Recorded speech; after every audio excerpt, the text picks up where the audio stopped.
This is an interesting article. It's always fun to think about how we will actually end up solving, let's say, the climate change problem, face the challenge, and save ourselves.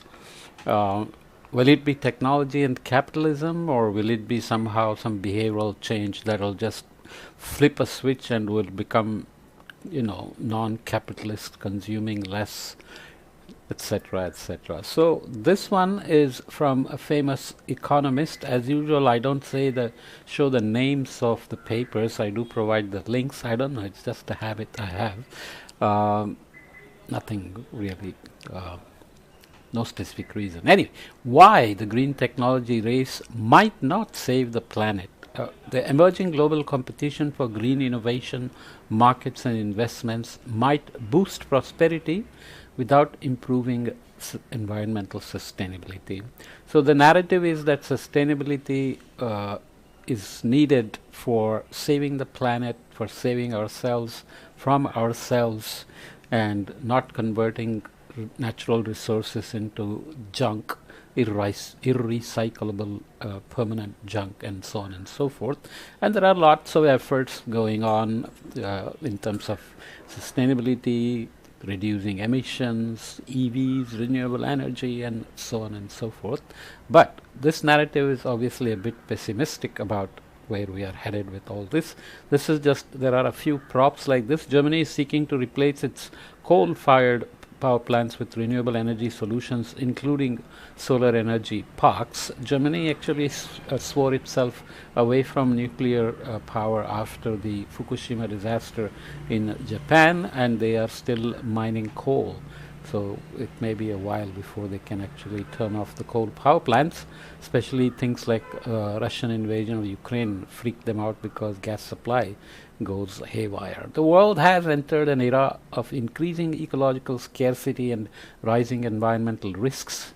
Since 1970, 75% of the terrestrial and 66% of marine environments have been altered by human use, climate change, pollution, species loss, and invasion. Some 14 out of 18 global ecosystem services have declined, including the stability of the climate, the numbers of pollinators, the quantity and quality of fresh water, the average size of, what did I do there? I have displaced. This happens when I do cut and paste. I tend to misplace it. So let me stop, fix it, and come back. Okay, sorry about that. I just lost a little piece of that sentence. So all these numbers we are reading, the average size of wildlife population has plummeted by 73%. How economies respond to these issues will be crucial to the prosperity and sustainability. Of course, if nature is valued and a high price is placed on its exploitation and use, scarcity can create incentives to innovate and substitute. Much of what Herman Daly said was the same thing. For example, as the cost of converting forests, wetlands, and grasslands to farmlands rises and fresh water becomes scarce, it becomes increasingly attractive to use agricultural methods that consume less land and less water. But if economies choose to continue exploiting and polluting nature, for instance by converting forests to agricultural land, extracting minerals from seabeds, dumping plastics in the ocean, and expanding fossil fuel reserves, then the costs of humanity and the environmental and the environment costs for humanity and the environment will soar. So far, countries are choosing distinct approaches, and two trends are emerging. Some nations are ignoring the damage to nature to keep the costs of resources and pollution artificially low, like subsidizing fisheries, even though it costs a lot to go and bring them in, whereas others have embarked on a competitive race to dominate green innovation and markets, and the capitalists will say, don't you worry, all these technologies are going to bring solutions for everything, and we will deal with the environmental issues this way successfully. Here I describe those trends and make the case that in the long run the green technology race is likely to prevail, but the result of this competition might be more prosperity at the expense of less sustainability, unless it is accompanied by global cooperation to solve shared environmental risks. So green technology doesn't necessarily solve environmental issues in terms of resource exploitations. So you have to then read about what green technology really means. Here is another prop. A company in Canada uses renewable hydroelectric energy sources for its greenhouse crops. Okay, so you get the idea of how we are pushing things, of keeping consumption levels high, but doing it through green approaches, green technologies, and so on. So, what are the barriers to the green transition then? Nature's most valuable services, a stable climate, support for food and agricultural systems, and protection of people's lives, health, and property are provided for free. They do not appear in markets and are mostly ignored in policy and business decisions. This has been pitched as ecosystem services, the value of it, and then we find out people don't really want to pay for abstract things like ecosystem services, right? Worse yet, governments provide economic incentives for activities that can actually harm the environment, with many examples such as subsidies for lowering the cost of electricity, water, pesticides, fertilizer, crops.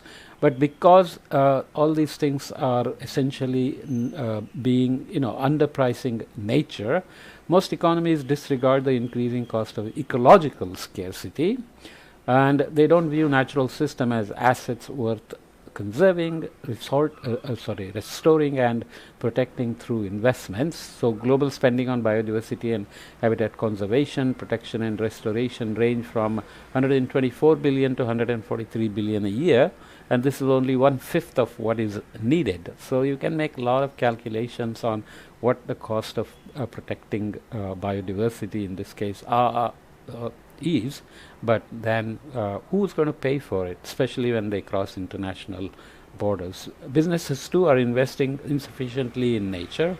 More than half the world's GDP, or around 44 trillion of global value added by 163 industrial sectors, and their supply chains depends on nature and its services, yet companies worldwide are investing only a fraction of that. I won't read the numbers, but you have to always remember that the estimates like 44 trillion have some uncertainties because there are estimates of investing in nature. How you actually come up with this number and how people view it, especially in terms of paying for it, can be very different. And especially so because you may buy insurance to protect the things you have and your health, but protecting the environment for the future generations often thinks, well, they will take care of themselves. The future generations will do better than us anyway, and they will take care of the environment. So the green race then, despite this shortfall, some economies and businesses have recognized that they can gain from becoming greener by exploiting their competitive and technological advantages. And this results in an emerging green race over key global markets, innovations and investments, including clean energy and carbon, biodiversity, and so on. In many countries like China, Germany, France, Italy, Japan, US and UK have the potential to become market leaders, and it's seen as an economic incentive to dominate the market. So you are selling something, but it's supposed to be green. So you can count EVs and efficient appliances and even methods to solar PVs and wind power blades, and so on and so forth. Nations with high green production capabilities are likely to have more patents for environmental technologies and lower emissions and environmental policies and so on. But globally, the proportion of companies with green products and services is still growing, but this expansion is spread unevenly. Although US accounts for 60% of the global stocks, their share in terms of the total US market is only 8%. So global green stocks versus market shares. Okay, so just think about the dichotomy there. Taiwan, Germany, Canada, Japan, China, and France exceed this average, suggesting that their economies are well positioned for the success in green race. The competition is driven by the slowing growth in productivity of the global economy since the 1980s. productivity is decreasing. Improving nations' capacity to avoid natural disasters such as which can cause a drop in labor productivity, 70% of which are climate related, might also motivate governments to invest in reducing environmental risks. Risk informed decisions on economic growth, even though economic growth itself should it be development, growth? This is what Herman Daly concentrated over. Another prop, a facility for recycling carbon fiber in Taiwan, an emerging leader in the global green economy. So Taiwan may have different incentives to be green, to become independent in energy, water, food, and so on, compared to its small size and the threat from neighbors, as opposed to the US, which may want to dominate the markets and not really consume its own green technologies. Public policy is also responding. Governments why to win competitive why, not why to win. Indians have trouble saying W and V differently. And fast changing green race. In the 1990s, Japan, US, and Germany dominated global green innovations, but now China and South Korea have joined Japan and US. So again, different motives. Similarly, countries that are currently competitive in green products and production processes, including Japan, US, and the UK, might be overtaken by India and France. So there are all kinds of dynamics evolving. Green inventions, just to look at the numbers, if you look at 1999 and 2021, China was less than 1% of environmental related inventions in 1999, but now it's 27%. That's a massive growth. And China does want to sell things. It's not just doing it for autonomy and independence from the world markets. That's also the goal, but it's also selling a lot of things. And then other factors come in, like EVs from China are being heavily tariffed by other countries to protect their own producers of EVs. Japan has actually gone from 33% in 99 to 17%, and obviously South Korea has gone up. Germany, UK, France, and Italy have dropped compared to their numbers in 1999. There are a lot of other factors as well. Countries, so in terms of green competition, countries are in fierce race to dominate areas of sustainable innovation driven by economic pressures and a need to protect the environment, but this green race is fast changing and has uncertain outcomes. Competitiveness. Nations such as Germany, China, and Italy are the most adept at producing a large number and variety of green products. So complexity index, you can go and read up what that means. So should I do that? Well, I'll let you do it as a homework. So here is Italy. China has gone up. So this is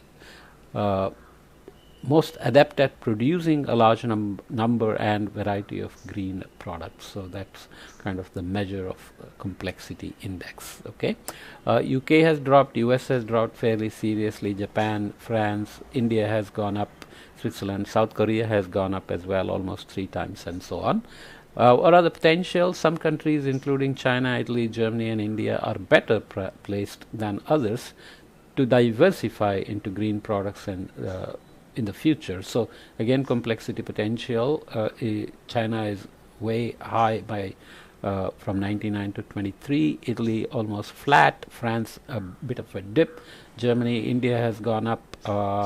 South Korea it's gone down, but it has potential has gone down. It has a lot of other problems like population drop as well that it's really worried about. Counterproductive measures. All of this green competition might speed up the development of sustainable technologies and reduce the pressure. Some beautiful bird here, and reduce the pressure on the planet, but it could also result in the rise of green mercantilism, whatever, mercantile, you know what that is. If countries adopt protective strategies to enhance their competitive advantage in the global green market, and this is exactly what I mentioned about EVs. China is producing good EVs, but Europe and US are protecting their own EV producers against Chinese competition. So there are signs that the latter is happening in terms of the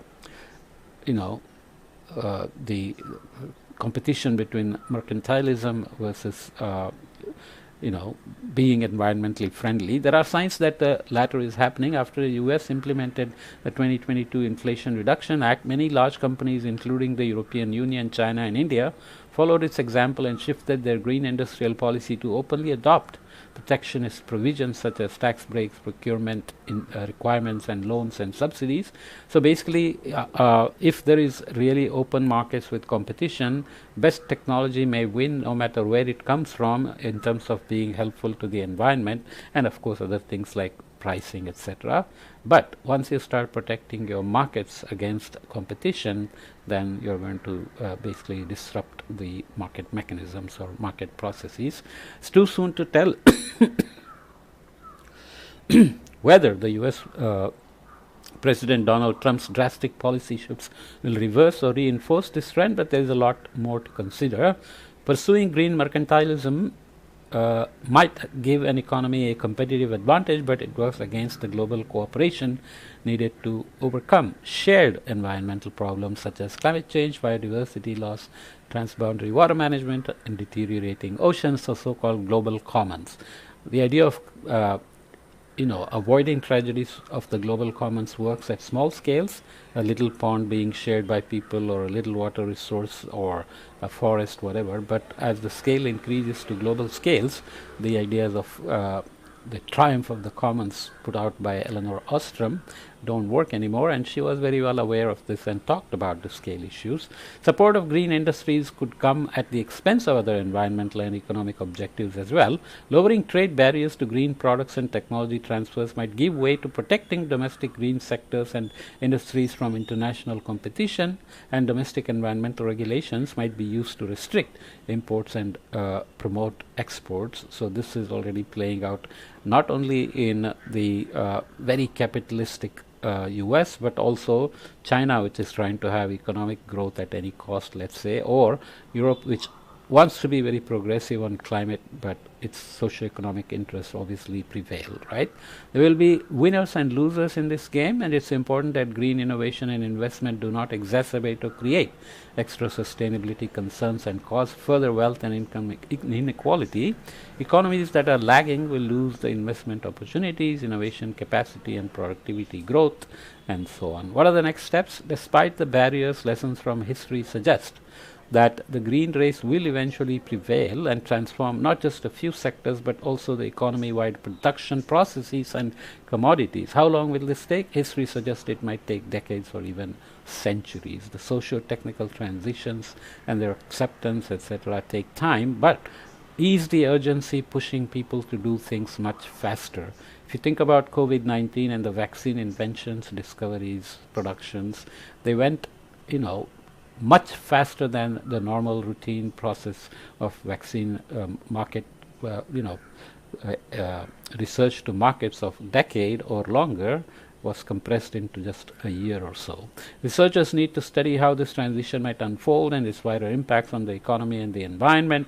So, will the countries who have the advantage influence innovation and development across the world economy, as well as the implications for reducing ecological scarcity and global environmental risks? How will this whole thing play out?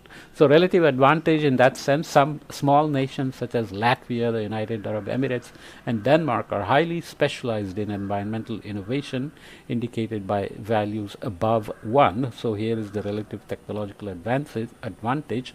Latvia comes out way here compared to Japan, which is around 1. US is why is US not even here? Anyway, it doesn't matter. UAE is above 2. Denmark is almost 1.8. Saudi Arabia, and then you have many countries: Finland, Estonia, Spain, Vietnam, Japan, Brazil, and so on. Okay, so obviously what drives this environmental innovation, it depends on local motivations and not necessarily always global markets. If governments want to speed up the green race, they need to stop the pervasive underpricing of nature, most importantly by phasing out environmentally harmful subsidies.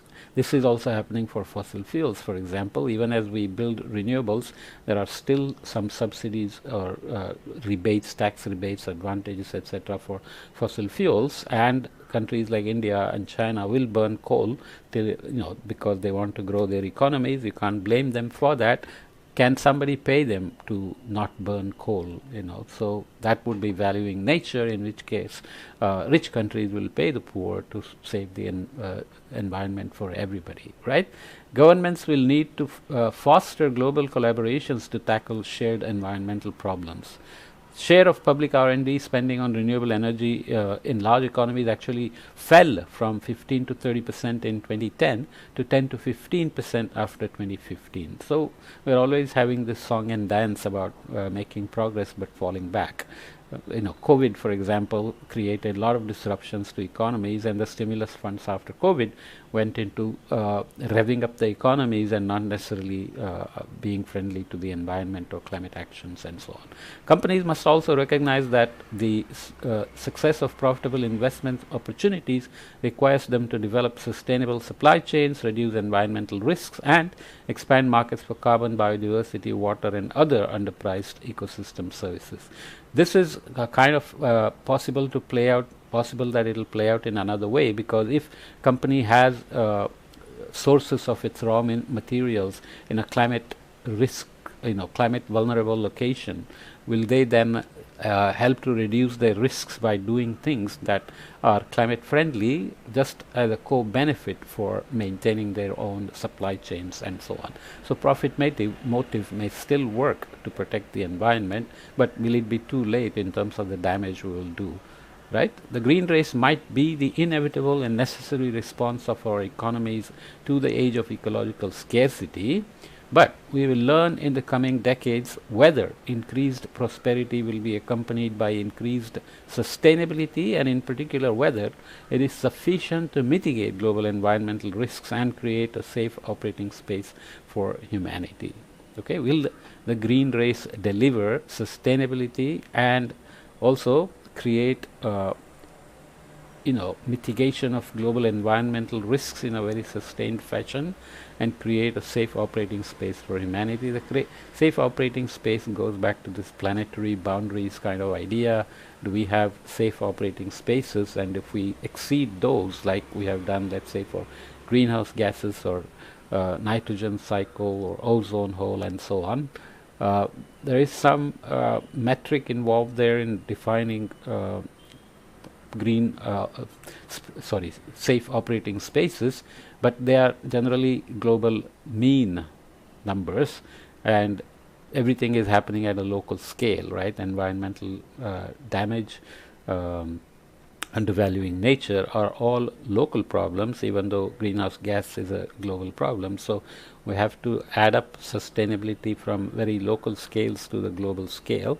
So can we then create an entire green technology process or race that will address all these scales, which Elinor Ostrom's work admitted was failing in their institutional analysis and development, which works, triumph of the commons is possible at local scales, let's say, because human beings are not just rational egoists. They can compromise Nash equilibrium and so on, but will it add up to serving global commons and having triumph of the commons at the global scales, like our environment, atmosphere, oceans, and fisheries, and so on and so forth? Okay, let's leave it here.